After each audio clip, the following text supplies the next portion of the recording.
우리는 신앙생활을 하면서 수없이 들은 설교 또 이야기 가운데에 또 성경을 읽으면서 창세기부터 접하는 인물이 바로 아브라함입니다. 또 그의 아들 이삭, 그리고 야곱, 이렇게 3대로 걸쳐서 그 신앙의 가문의 족보를 이야기합니다. 그런데 아브라함은 하나님이 부르시는 그 부름 앞에서 우상 숭배하는 가정에서부터 하나님이 어떻게 부르셨고 그의 가는 길이 험난했음을 말해주고 있습니다. 그러면서 그의 모든 이 과정에 하나하나에 하나님께서 함께 하시고 실수하는 일도 있고 믿음의 조상이라고 하는 이 말을 듣기까지 아들을 낳지 못해서 힘든 과정도 있고 또 하갈이라고 하는 첩을 얻어서 또 이스마엘을 낳고 여러 이야기들이 많습니다. 그의 조카 노세에 대한 이야기도 있고 이런저런 이야기들이 많이 실려져 있는 반면에 이삭은 평범한 그런 사람의 이야기입니다. 그저 골짜기에서 그 우물을 몇 개 팠다고 하는 이야기가 이삭의 이야기입니다. 그런데 이 요셉에 대한 이야기 또한 많습니다. 창세기 37장에서부터 끝에까지 요셉에 대한 이야기로 가득 차 있습니다. 그래서 이 요셉에 대한 이야기가 많은 반면에 이삭은 중간에서 아브라함과 또 이 요셉의 이야기, 근데 그 야곱의 이야기는 더 드라마틱하죠. 쌍둥이로 태어났던 이 야곱의 이야기가 바로 그 이야기입니다. 그래서 아버지인 아브라함과 아들인 야곱의 그 사이에서 평범하게 살았던 이 이삭에 대한 이야기. 도대체 이삭은 왜 그 중간에 있으면서 이야기가 없는 거야? 실제적으로 평범하기 때문에 없습니다. 우리가 TV에 나오거나 어떤 이 강연을 하거나 간증을 하거나 이런 사람들을 보면은 그 여러 사연들이 많아서 고난의 시간들이 많기 때문에 이를 통해서 할 이야기가 많고 많은 사람들에게 눈물도 자아내고 많은 사람의 가슴을 조이게 하는 그런 스토리가 있습니다. 근데 이삭에게는 그런 스토리가 별로 없죠. 이런 여러 이야기들이 이렇게 많은 반면에 이삭의 이야기가 별로 없지만 오늘은 이삭의 믿음에 대한 말씀을 우리가 좀 살펴보려고 합니다.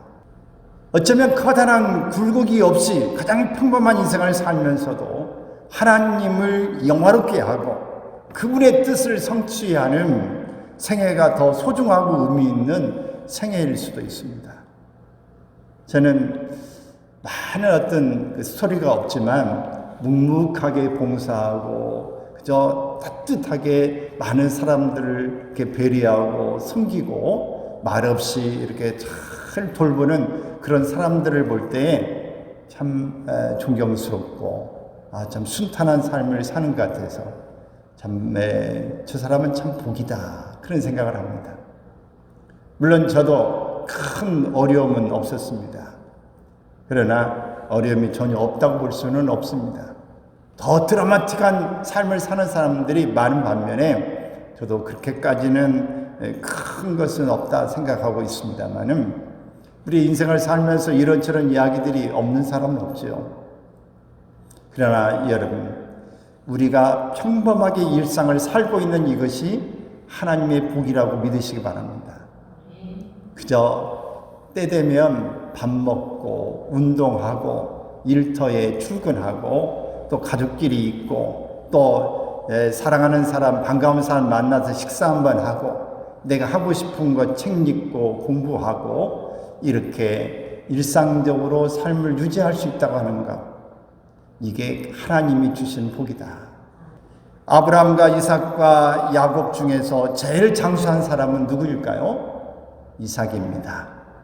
아브라함은 175세를 살았고 야곱은 147세를 사는 반면에 이삭은 180세까지 살았습니다.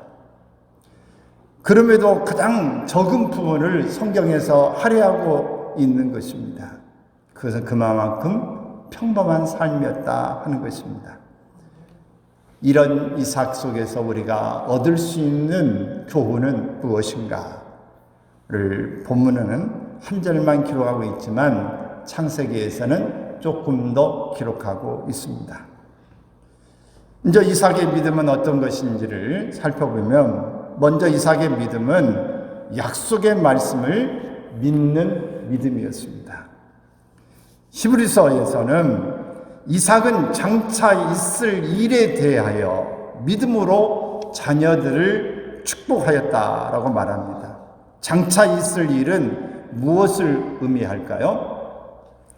창세기 26장에 보면 하나님이 이삭에게 나타나셔서 약속하신 말씀이 기록되어져 있습니다. 먼저는 땅에 대한 약속입니다.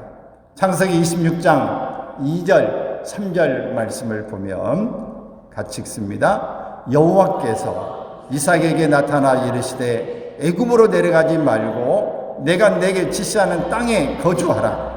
이 땅에 거류하면 내가 너와 함께 있어 내게 복을 주고 내가 이 모든 땅을 너와 내 자손에게 주리라. 약속하신 것입니다.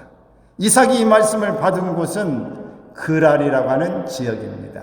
가나안 땅과는 거리가 멀고 이것은 꿈에도 이루어지기 어렵다고 생각할 때입니다.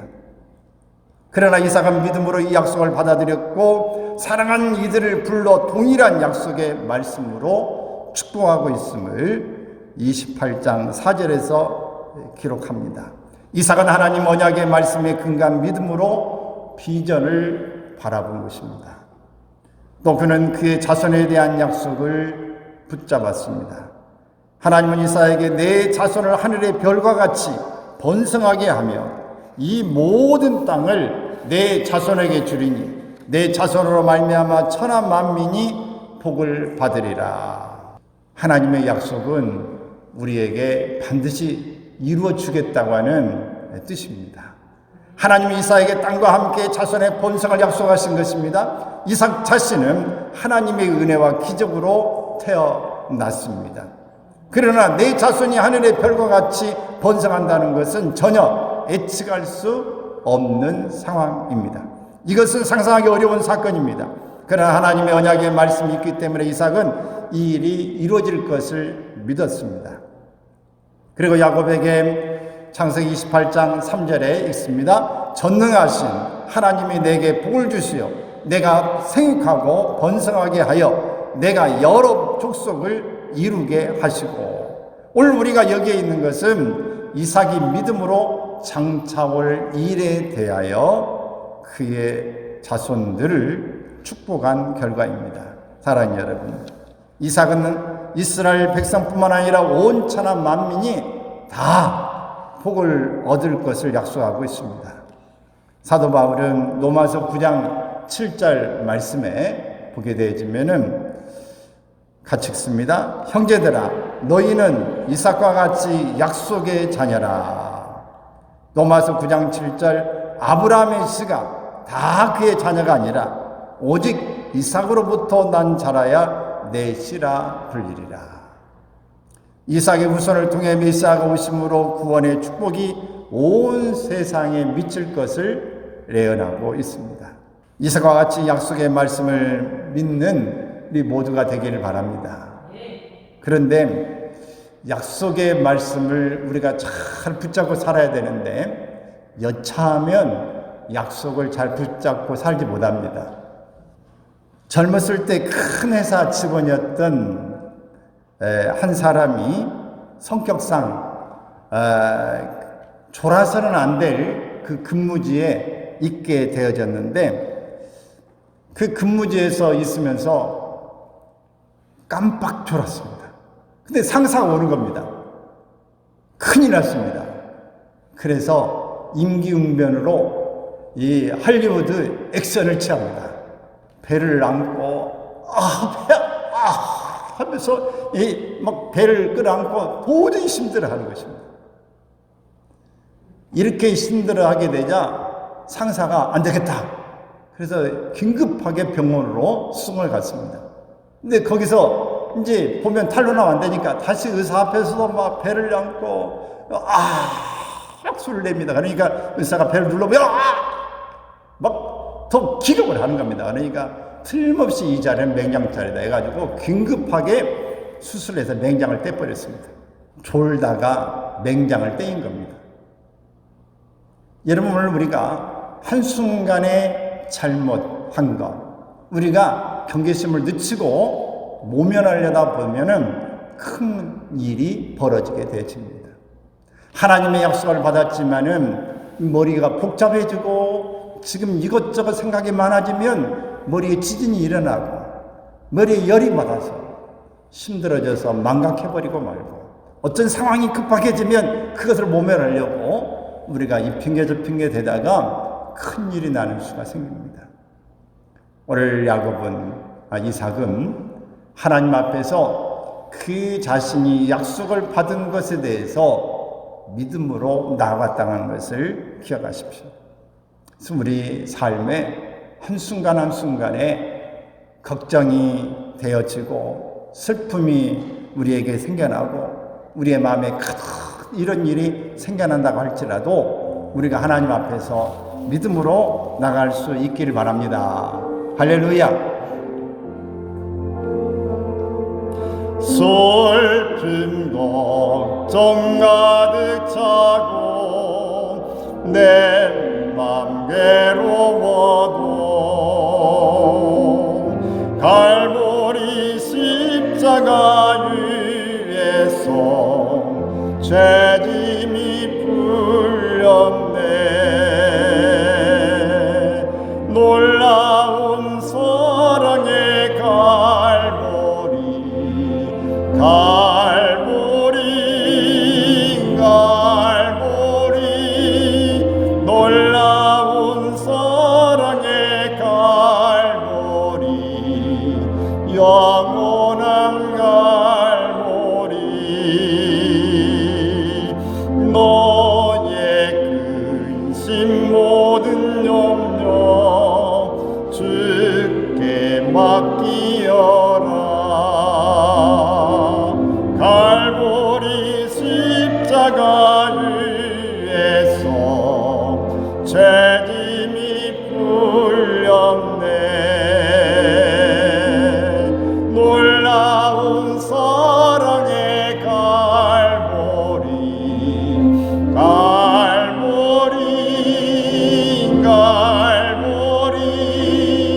놀라운 사랑의 갈보리 영원한 갈보리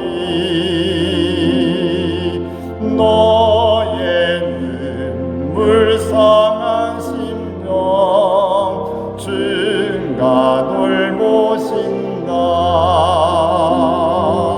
갈보리 십자가 위에서 죄짐이 풀렸네.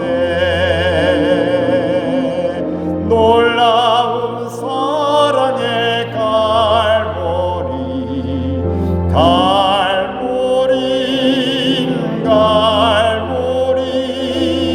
놀라운 사랑의 갈보리 영원한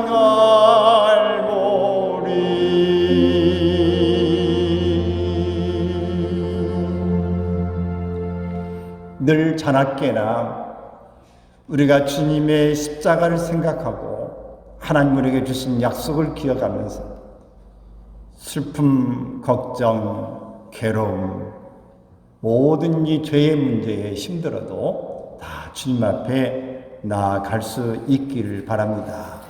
할렐루야. 또 이삭의 믿음은 하나님의 뜻을 수용하는 믿음이었습니다. 본문은 매우 간결하게 이삭이 장차 있을 일에 대해서 야곱과 에서를 축복하였음을 말씀합니다. 그러나 창세기를 보면 이삭은 장남인 에서만 축복하고자 했습니다. 이것은 명백하게 하나님의 뜻을 거역하는 것이었습니다. 왜냐하면 창세기 25장 21절 23절의 말씀을 보면 하나님은 이삭의 자녀가 출생하기 전에 에서가 아닌 야곱을 통해서 메시아의 약속을 이루실 것을 계시했습니다. 그러나 이삭은 장남인 에서를 편애했고 이 일을 통해서 에서는 그가 좋아하는 그 사냥에서 잡아온 그 고기를 먹고 싶은 마음에 에서를 불러서 에서야, 내가 이제 곧 죽게 생겼다. 그러니 밖에 가서 사냥을 해서 별미를 만들어 가져와라. 내가 그걸 먹고 너에게 마음껏 축복해 주겠다. 이렇게 약속한 것입니다. 이것은 하나님이 이미 태중에 쌍태가 있을 때에 하나님의 애언이 있어서 작은 자가 큰 자보다 앞설 것을 말씀하셨는데 이것을 잊어버린 것이죠. 또 그 야곱이 그 에서에게 장자권을 샀다는 이야기도 들었을 것이고 이런저런 소문을 다 알고 있으면서도 그 이삭은 야곱이 바로 아니라 에서를 축복하고자 싶은 그런 마음이 있었기 때문에 그렇습니다.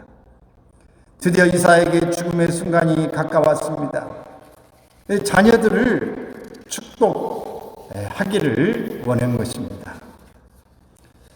그래서 창세기 27장 2절 4절 읽습니다. 내가 이제 늙어 어느 날 죽을는지 알지 못하니 내가 즐기는 별미를 만들어 내게로 가져와서 먹게 하여 내가 죽기 전에 내 마음껏 내게 축복하게 하라. 이때 야곱은 아버지 이삭의 눈이 어두운 약점을 이용해서 형을 대신하여 아버지 축복을 받았습니다. 나중에 이삭은 그가 축복한 사람이 에서가 아닌 야곱이었음을 알고 큰 충격을 받습니다. 그리고 에서에게 27장 33절에 이렇게 묻습니다. 시작. 그러면 사냥한 고기를 내게 가져온 자가 누구냐? 내가 오기 전에 내가 다 먹고 그를 위하여 축복하였은즉 그가 반드시 복을 받을 것입니다. 또 내가 그를 너의 주로 세우고 그의 모든 형제를 내가 그에게 종으로 주었으며 곡식과 포도주를 그에게 주었으니 내 아들아 내가 내게 무엇을 할 수 있으랴 라고 말합니다. 결국 이삭은 하나님의 뜻이 이루어졌음을 깨닫습니다. 하나님의 말씀은 이랬지만 내가 어떻게 장자를 두고 축복할 수 있을까? 어떻게 내가 사랑하는 이 에서를 슬픔에 있게 할까? 괴로워서. 이 에서의 하는 것을 보면은 안타까움도 있고 그가 하는 거 보면 또 마음에 든 것도 있고 두 가지가 다 어울려서 하나님의 뜻은 그렇지만 내가 에서에게 축복하겠다고 결심을 했지만 하나님은 바꿔치기를 한 것입니다. 아무리 사람이 방법을 가지고 꾀를 내어도 하나님의 뜻은 이루어진다. 사람의 뜻보다 하나님의 뜻이 앞서요. 사람이 제비는 보거나 사람에게 계획은 있으나 그 일을 성취하시는 일은 여호와시다. 우리는 빨리 하나님 앞에 항복하길 바랍니다. 주님의 뜻대로 이루어지이다. 사랑하는 여러분, 우리는 신앙생활의 여정에서 자신의 뜻과 하나님의 뜻 사이에서 끊임없이 갈등을 경험합니다. 믿음으로 산다는 것은 결국 자신의 뜻을 포기하고 하나님의 뜻에 대한 순종을 선택하는 모험입니다. 예수님은 하나님의 뜻을 구하고 순종한 모범을 보여주셨습니다. 내가 이 잔을 마시지 않으면 안 됩니까? 그러나 내 원대로 마옵시고 아버지의 원대로 되기를 원합니다. 아버지의 뜻대로 되기를 원합니다라고 예수님은 이렇게 고백하면서 골고다 십자가로 가게 되어지는 것입니다. 자신의 뜻을 포기하고 하나님의 뜻을 수용하는 믿음의 삶이 되시기를 바랍니다. 우리가요, 하나님의 뜻을 따라가는 데는 결코 쉽지 않은 것을 우리는 경험해 왔습니다. 요정의 바다가 있었습니다. 요정의 노래에 빠져 넋이 나간 사람들을 스스로 바다에 몸을 던졌습니다. 어떻게 이 바다를 지나갈 수 있을까? 그래서 많은 방법을 사용했습니다. 막 크게 사이렌 막 소리를 내면서 요정의 소리를 듣지 않으려고 하고, 귀에다 귀마개를 막 크게 해가지고 소리를 듣지 않으려고 이렇게 하기도 했다고 그럽니다. 요정의 바다. 이 크게 이렇게 방법을, 또 사이렌 소리를 울리는 것보다도 더 중요한 것은 그 소리보다도 우리의 마음에 찬송을 부르는 것입니다.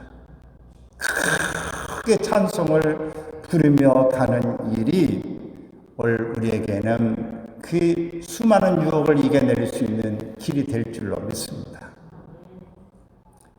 예수님께서 마가복음 14장 26절에 보면 그들은 찬송을 부르고서 올리브산으로 올라갔다라고 말하고 있습니다.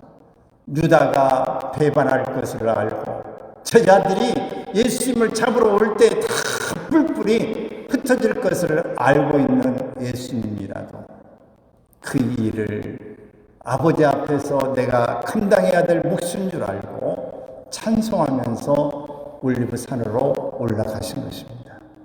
찬송은 우리의 모든 어려운 결정을 가능하게 합니다. 그래서 우리 하나님 앞에서 우리가 온전하게 나갈 수 있는 모습이 되어지기를 바랍니다.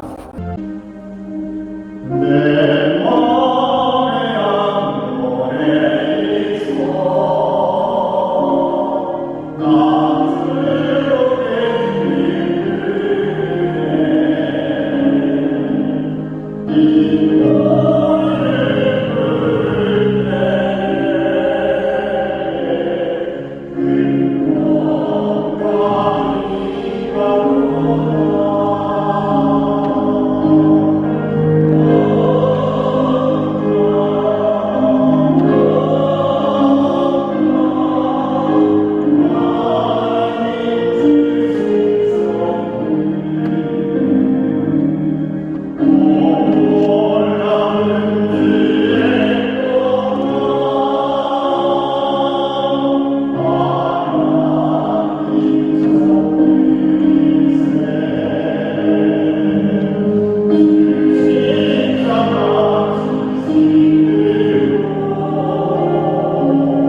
힘들어도 어려워도 찬송하고 가면 이겨낼 수 있습니다. 저도 힘들고 어렵고 복잡할 때 어떻게 해야 될까 갑갑한 그런 순간들, 시간들이 있을 때마다 어떤 데는 엎드려서 기도하고 넘어가기도 하지만 어떤 데는 억지로 찬송을 부르기도 했습니다. 찬송을 한참 부르다 보면 그냥 또 다 지나가고 마음에 평화를 주시는 것들을 경험하게 됩니다. 우리가 정말 보통 때 같으면 모르지만 어려운 결단을 해야 될 때는 찬양이 필요합니다. 왜냐하면 내 힘으로 안 되니까. 다른 소리가 너무 많이 들리니까. 그것을 차단하기 위해서는 찬양밖에 없습니다. 또 이삭의 믿음은 화목하고 양보하는 믿음입니다. 창세기 26장 16절 22절에 보면 가나안 땅에서 중요시되던 우물을 놓고 이삭과 원주민과의 분쟁의 내용이 기록되고 있습니다. 이삭이 블레셋 땅 그란에서 번성하고 창대지자 그곳 원주민들이 이삭을 시기하여 그곳을 떠나라고 합니다. 이삭의 아버지 아브라함 때에 팠던 우물을 막고 흙으로 내어버립니다. 이삭은 낙을 악으로 대항하지 않고 온유한 마음으로 거주지를 옮겨 새로운 우물을 팠습니다. 다투지 않으려고 그곳을 포기하고 다른 곳에 가서 우물을 팠던 것입니다. 그는 할 수 있는 한 다투지 아니하고 평화를 추구하고 양보하는 믿음을 가졌습니다. 여러분, 예수님께서 산상수훈 가운데에 온유한 자는 복이 있나니 저희가 땅을 기업으로 받을 것이라고 말씀하고 있습니다.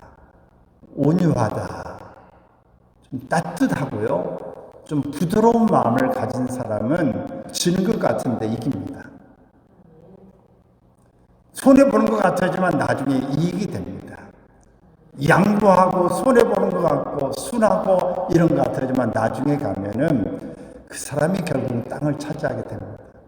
강한 것은요, 어느 순간에 확 부러져 버리고 마는데, 유한 것은 부들부들한 것 같고 그 줏대가 없는 것 같지만 오래도록 버티고 낭창낭창한 게 부러지지 않습니다. 갈대가 금방 별거 아닌 것 같지만 끝까지 부러지지 않고 남아 있습니다. 큰 나무는 어느 순간에 빵 넘어지고 맙니다.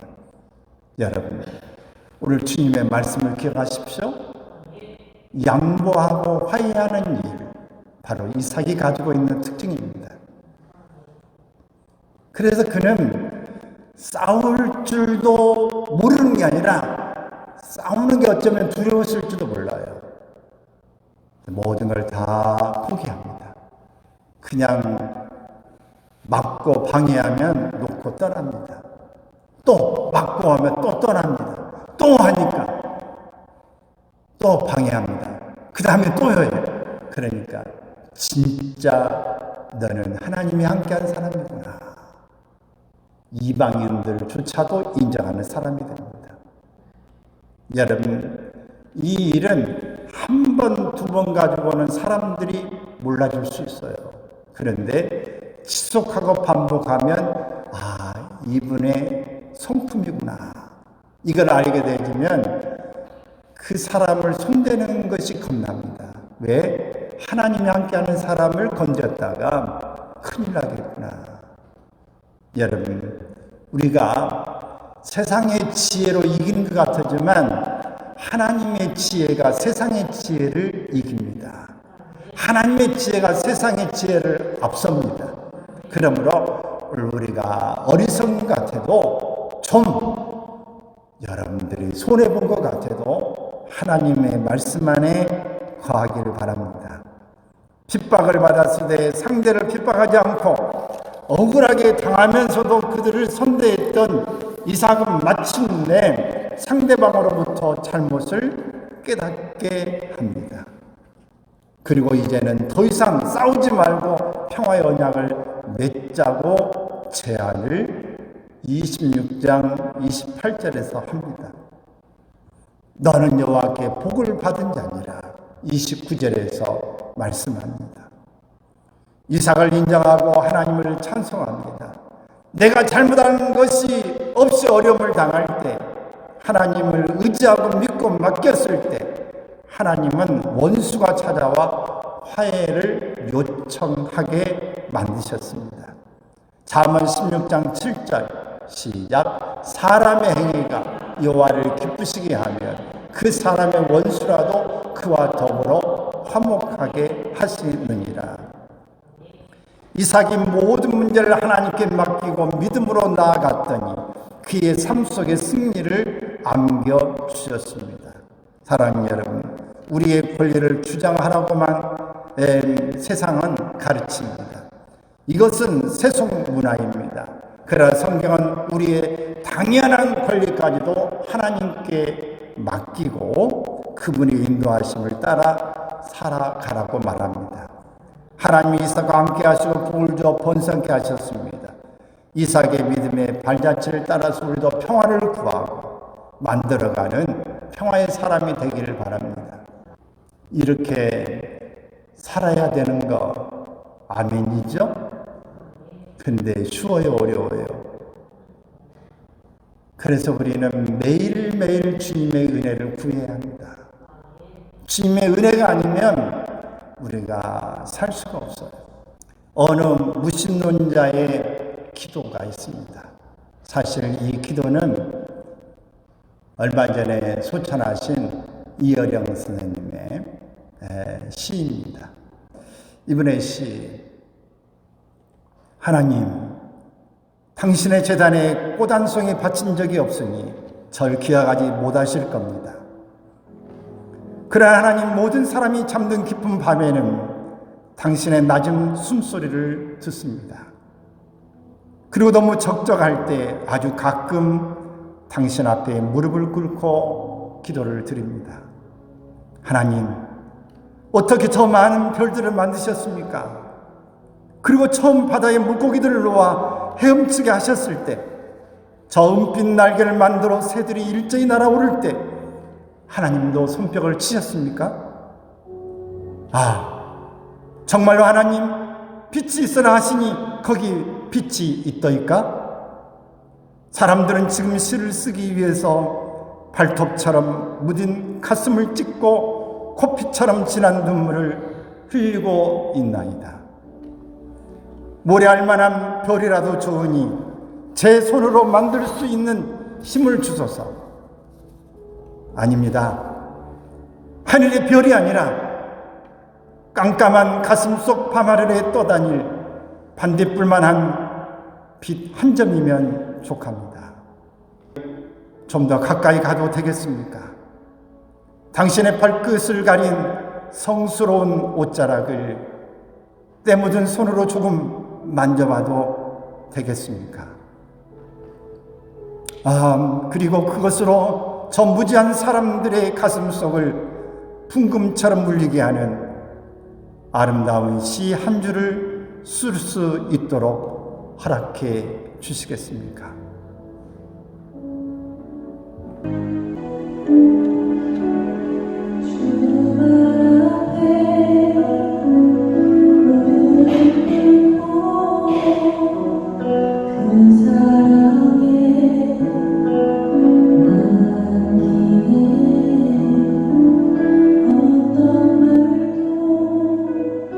그 어떤 소리도 그 앞에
마리아가 예수님의 발에 입을 맞추고 머리칼로 그의 발을 씻기고 향유를 갖다 머리에 붓고 많은 사람이 비난하는 가운데에 주님 앞에 나아갔던 것처럼 12해 혈증에 걸린 그 여인이 예수님의 옷자락만 만지면 나음을 입을 수 있겠다고 하는 그 간절한 그 모습.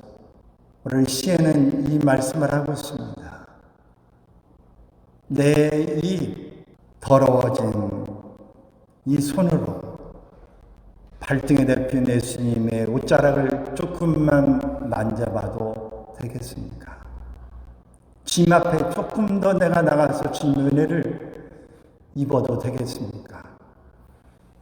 여러분, 우리가 이런 심정으로 주님 앞에 나아가고 주님 알기를 원하는 그런 겸허함과 오늘 주님 앞에 최선을 다해 가지 못하면 오늘 우리는 이사과 같은 믿음을 100번, 1000번을 들어도 실천할 수가 없습니다. 평범한 것 같았지만 왜 그가 장수할 수 있었고 평화를 누릴 수 있었고 이렇게 평안한 삶으로 마칠 수 있었을까? 그것은 오직 하나님의 약속을 부여잡고 내 뜻이 안 이루어져도 하나님의 뜻을 수용하고 내가 하나님 앞에서 살아가는 방식이 세상 사람과는 다른 것 같아도 화해하고 용서하고 또 그들을 다 부둥켜 할 수 있는 그런 양보의 마음을 가지고 살아갔기 때문에 그렇습니다. 그 어떤 사람은 너희는 세상의 바보가 되라. 너는 세상의 소가 되라. 이런 표현들을 하는 사람도 있습니다. 손은 크지만 대항하지 않습니다. 순응합니다. 묵묵히 자기의 일을 합니다. 너희는 바보가 되라. 사람들이 뭐라고 해도 반응하지 않습니다. 이것이 오늘 믿음의 사람이 가는 길일 수도 있습니다. 유명하지 않아도 평범해도 이것이 하나님이 보시기에는 박수치고 기뻐하시고 그래 잘한다 힘들지 조금만 참아라 하나님은 그렇게 말씀할 수 있음을 기억하시기 바랍니다. 오늘 우리가 하나님 앞에 오늘 들은 말씀을 우리의 마음속에 간직하고 주님 나도 주님의 옷자락을 만져보기를 원하고 주님의 발 앞에 엎드려서 주님 앞에 더욱더 이런 믿음을 가지고 살아갈 수 있기를 원합니다. 주님 도와주십시오. 인도해 주십시오. 같이 고백하며 기도하겠습니다.